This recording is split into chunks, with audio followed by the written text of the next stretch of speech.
Well, I tell you, you've done some great work. Here's what I want to know for our audience. I know what the spread is. I want to know how you would define how you would define the VIG and the spread, and in a way that might make sense to listeners that maybe this isn't their specialty. So keep it simple. I like to tell people, first of all, I'll ask people, do you know how the banking industry works? Because they go, no. You know, isn't it amazing? So you go to the bank, what happens? Well, I deposit money in my checking and savings account. And what do they give you in return? Nothing. Oh, so you're going to a parking lot. So first thing is, a bank is nothing more than like you pull up with your car to a parking lot, they give you a ticket. What do you hope for when you come back? That my car will be there. And then they make you pay for having stored your car. That's what you do when you put money in a bank.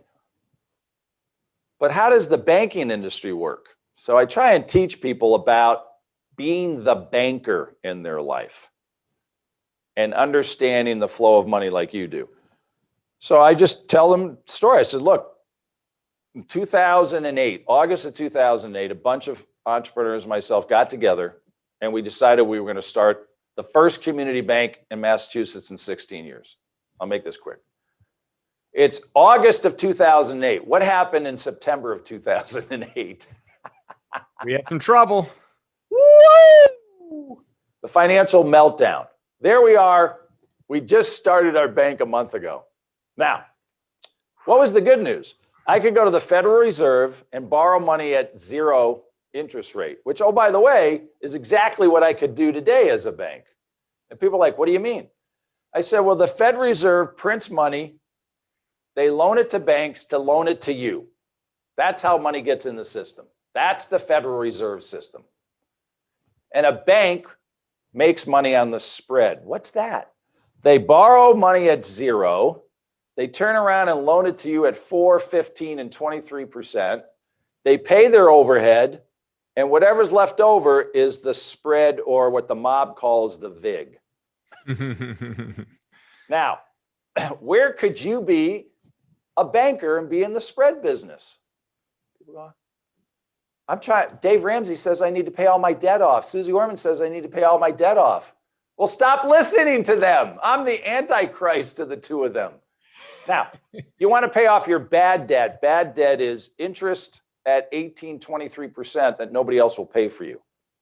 So the other thing we try and teach people is OPM, which you know, other people's money. We haven't watched the movie. There you go. Nice. So we want to use OPM, USM, and the VIG of the spread. Wait a minute, Charlie, what's USM? That's Uncle Sam's money. Ooh. Now, I wrote a book called Paychecks for Life, How to Turn Your 401k into a paycheck manufacturing company. We run hundreds of retirement plans around the country. We educate participants on why they should maximize that. It's all about Uncle Sam and OPM. You put $1 in the plan, your employer matches you dollar for dollar, you just got other people's money. And if they match you dollar for dollar, that's 100% return. If you put the money in pre-tax, Uncle Sam just underwrote 20 or 30 or 40%, depending upon your tax bracket. Now you're up 130%. There it is. Now you got an asset. It's called your home. You're working to pay it off because you don't want to pay interest because you think interest in debt is bad. Good debt, bad debt. I can get the bank to give me money.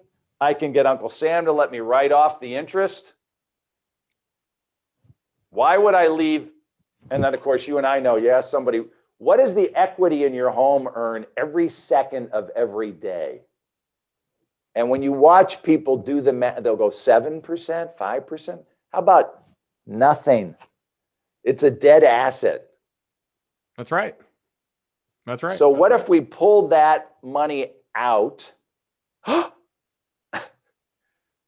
got it to be deductible by Uncle Sam, and you put it someplace else and you made even more money? That's the VIG and the spread and leverage. I love your explanation of it. You make it so much fun. And that's it. I mean, this is the deal.